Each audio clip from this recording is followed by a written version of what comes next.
Hello friends, welcome to my Chand study point. दोस्तों, इस video में एस्टेब्लिशमेंट का क्वेश्चन करेंगे। देखिए, यदि आप एग्जाम वेलफेयर का देने जा रहे हैं सीनियर कलर के लिए, तो आपके एग्जाम में यही क्वेश्चन आने वाला है। तो निश्चित तो अच्छे से तैयारी कीजिए, क्योंकि वेलफेयर का काफ़ी बेस्ट जो है पोस्ट है। सही विकल्प चुनिए। 3 वर्ष की अवधि के लिए पदोन्नति रोकना एक बड़ी शास्ति है। SF1 का उपयोग रेलवे कर्मचारी को निलंबित करने के लिए किया जाता है। तो देखिए, दूसरा नंबर पॉइंट यहाँ पे सही है, सी हो जाएगा, यानी कि एक गलत है। यहाँ पे ये भी माइनर पेनल्टी के अंदर जो है दिया जाता है, SF1 की तरफ जो है 3 वर्ष रोक सकता है। और यहाँ पे SF1 जो है क्लियर सही है, क्योंकि सस्पेंशन SF1 के तौर जारी किया जाता है। दूसरा नंबर क्वेश्चन है कि यहाँ पे बेनिफिट अंडर मॉडिफाइड वैसेज the career progressive scheme available up to level of the pay matrix, कितने मैट्रिक्स तक जो है अवेलेबल होता है। तो इसका राइट आंसर हो जाएगा बी नंबर, यानी 15। तीसरा नंबर क्वेश्चन है कि निम्नलिखित में से सही कथन चुनने के लिए बोला गया है। यहाँ पे देखिए, पहला नंबर ऑप्शन, एक छुट्टी के अधिकार के रूप में दावा नहीं किया जा सकता। बिल्कुल सही है, क्योंकि छुट्टी के अधिकार के रूप में हम दावा नहीं कर सकते हैं। बाकी पितृत्व अवकाश 15 दिन से अधिक के लिए लिया जा सकता है, बिल्कुल नहीं लिया जा सकता है, गलत है। दूसरा है, महिला जो कर्मचारी 2 से अधिक बच्चे के लिए मात्रात्मक अवकाश उठा सकती है, बिल्कुल नहीं उठा सकती है, ये भी गलत है, यानी कि ये नंबर आपका सही है। अगला नंबर क्वेश्चन है कि IREM जो है IREM जो है मुख्य रूप से निम्न से संबंधित, यानी किससे संबंधित है। इसका जो राइट आंसर हो जाएगा मानव संसाधन नीतियाँ और प्रक्रिया से संबंधित है। पाँचवें नंबर क्वेश्चन है कि GEM का जो फुल फॉर्म है वो क्या होगा। यहाँ पे 3 ऑप्शन दिए गए हैं, general e market place, government e manufacturing place, government establishment market place, यानी कि इनमें से कोई यहाँ पे हो जाएगा, क्योंकि इसका जो होता है गवर्नमेंट ई मार्केट प्लेस इसका राइट आंसर होता है। छठे नंबर क्वेश्चन है कि RTI अधिनियम 2005 जो है कब से लागू हुआ है। यहाँ पे डेट सहित आपको देना है उत्तर। इसका राइट आंसर हो जाएगा 12 अक्टूबर 2005, राइट आंसर हो जाएगा। अगला क्वेश्चन है कि जब किसी रेलवे कर्मचारी को निलंबित किया जाता है लेकिन केवल मामूली दंड लगाया जाता है, तो निलंबन अवधि का उपचार किस प्रकार से होता है। इसका राइट आंसर हो जाएगा यहाँ पे ड्यूटी, यहाँ पे राइट आंसर हो जाएगा।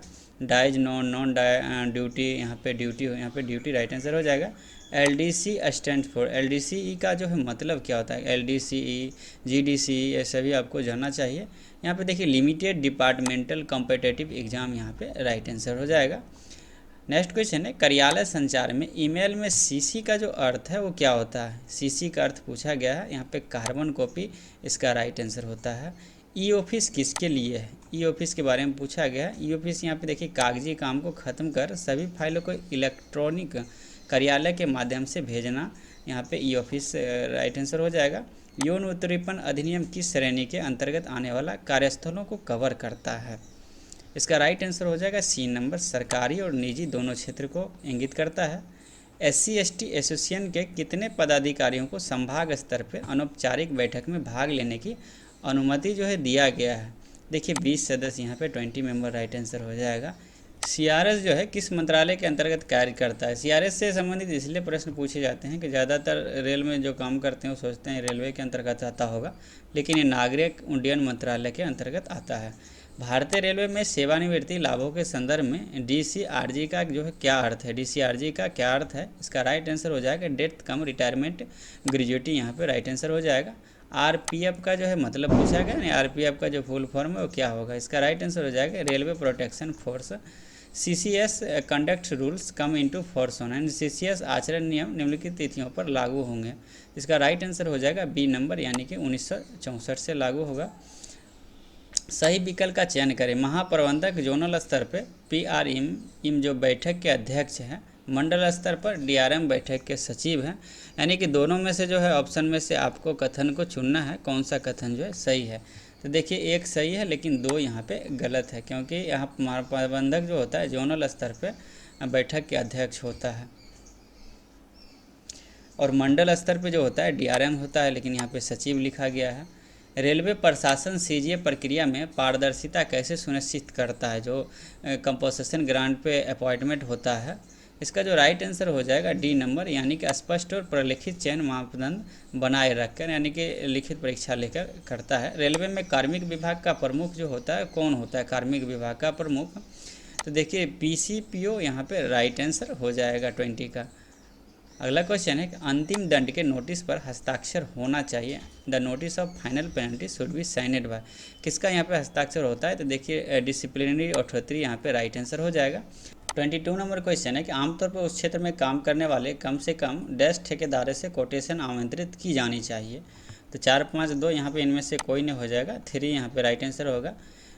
23 नंबर क्वेश्चन है कि DCRG नियमों के तहत ग्रेजुएटी के लिए पात्र होने के लिए न्यूनतम योग्यता जो सेवा है वो क्या होनी चाहिए। तो देखिए 5 वर्ष होनी चाहिए, 5 ईयर्स राइट आंसर हो जाएगा। केंद्रीय प्रशासनिक न्यायाधिकरण के आदेशों के विरुद्ध याचिका पहले किस न्यायालय के समक्ष जो है दायर की जा सकती है। इसका राइट आंसर हो जाएगा हाई कोर्ट।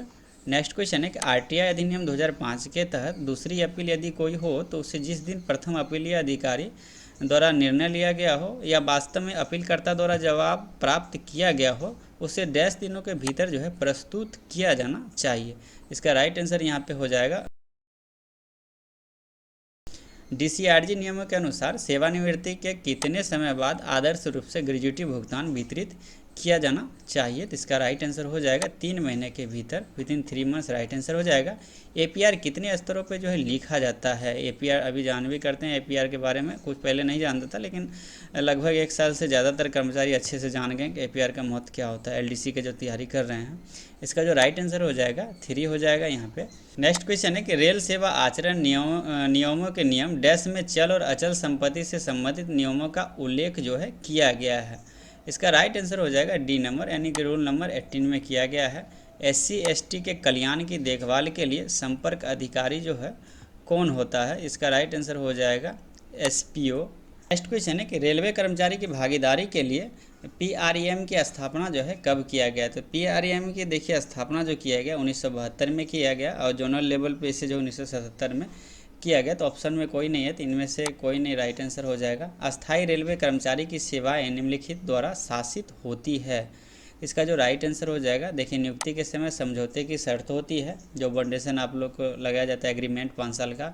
समय समय पर बनाए गए वैधानिक नियम होता है। नियुक्ति प्राधिकारी द्वारा बनाए गए नियम होता है जो रूल पारित किया जाता है।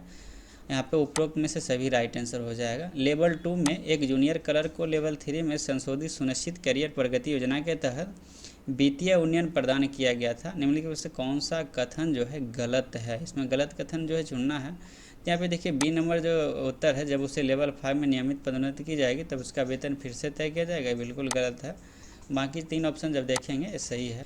34 नंबर क्वेश्चन है कि रेल सेवक D&A नियमों के तहत जांच अधिकारी की नियुक्ति के लिए किस मानक फॉर्म का जो है उपयोग करेगा। यहाँ पे जांच अधिकारी की नियुक्ति की बात हो रही है, तो इसका जो राइट आंसर हो जाएगा SF7 यहाँ पे राइट आंसर हो जाएगा। नेक्स्ट क्वेश्चन है कि यदि D&A जो है मामला लंबित है या रेलवे कर्मचारी MSPS के तहत लाभ प्रदान करने के लिए नियम तिथि पर वार्षिक वेतन वृद्धि पदोन्नति के रोके जाने की सजा भुगत रहा है, तो निम्नलिखित में से कौन सा कथन गलत है।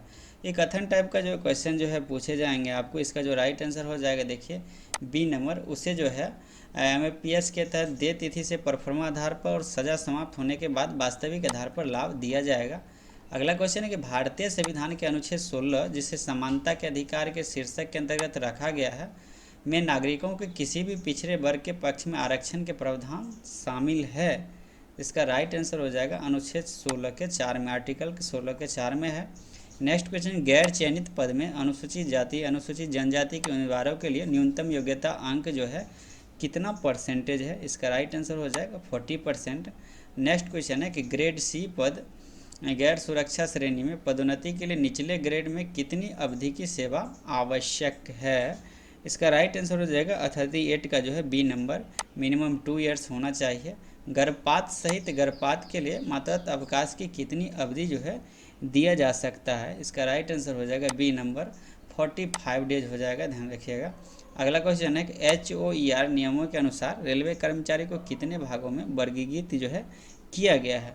तो 4 भागों में किया गया है, यहाँ पे 4 राइट आंसर हो जाएगा। अगला क्वेश्चन है कि विशेष विकलांगता अवकाश स्वीकृत करने का जो प्राधिकारी है वो कौन होता है। इसका राइट आंसर हो जाएगा DRM हो जाएगा। प्रत्येक विभाग में गैर चयन के रूप में पदों के वर्गीकरण का निर्णय लेने के लिए सक्षम जो प्राधिकारी है वो कौन है। सक्षम प्राधिकारी यहाँ पे हो जाएगा रेलवे बोर्ड। नेक्स्ट क्वेश्चन है कि सेवानिवृत्त होने वाले रेलवे कर्मचारी द्वारा प्राप्त DCRG भुगतानों का कर उपचार जो है क्या है। इसका राइट आंसर हो जाएगा नॉन टैक्सेबल यहाँ पे। नेक्स्ट क्वेश्चन है कि 3 भर्ती चयन वर्षों के बाद सीमित संवर्ग में आगे बढ़ाई गई अनुसूचित जाति अनुसूचित जनजाति की रिक्तियों को किस प्रकार जो है माना जाएगा। 44 का जो राइट आंसर हो जाएगा बी नंबर यानी लेफ्ट से माना जाएगा। ठीक है, अगला क्वेश्चन है कर्मचारी मुआवजा अधिनियम 1923 के तहत मुआवजा डैश के भीतर भुगतान किया जाएगा। तो ऑप्शन के अकॉर्डिंग आप जो है इसे लगा सकते हैं, दुर्घटना की तारीख से 1 महीने, यहाँ पर राइट आंसर हो जाएगा।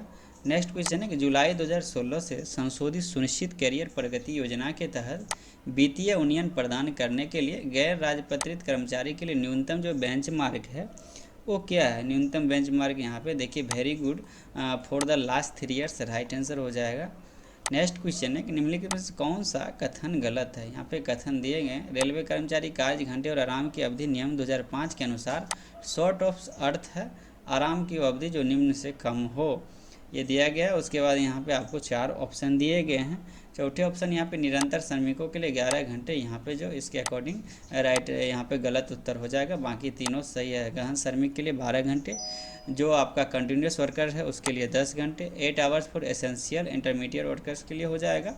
48 नंबर क्वेश्चन है निलंबन के तहत ग्रुप सी और ग्रुप डी कर्मचारी को 1 वर्ष में सुविधा पास के कितने जो है सेट दिए जा सकते हैं। यहाँ पे देखिए अंडर सस्पेंशन के अंतर्गत पूछा गया है, तो अंडर सस्पेंशन में इसका जो राइट आंसर हो जाएगा इनमें से कोई नहीं, यहाँ पे राइट आंसर हो जाएगा। ठीक है, 49 नंबर क्वेश्चन कि विधवा पूरक पास उस विधवा को जारी किया जा सकता है जिसका पति रेलवे कर्मचारी था, और यहाँ पे और लगा के पूछा गया, तो इसका राइट आंसर हो जाएगा या तो समाप्त हो चुका है या गुम हो चुका है। ठीक है, उसको पूरक पास यहाँ पे जारी किया जा सकता है। 50 नंबर क्वेश्चन है कि चयन पद के मामले में रिक्ति की गणना निम्नलिखित के आधार पर की जाएगी, यानी कि किसके आधार पर जो है किया जाएगा। तो यहाँ पे देखिए एग्जिस्टिंग वैकेंसी यानी मौजूदा रिक्ति के आधार पर किया जाएगा, प्रत्याशित रिक्ति के आधार पे किया जाएगा और परिणामी रिक्ति के आधार पे किया जाएगा, यानी रिजल्टेंट वैकेंसी पे। ऑल ऑफ दीज यहाँ पे राइट आंसर हो जाएगा।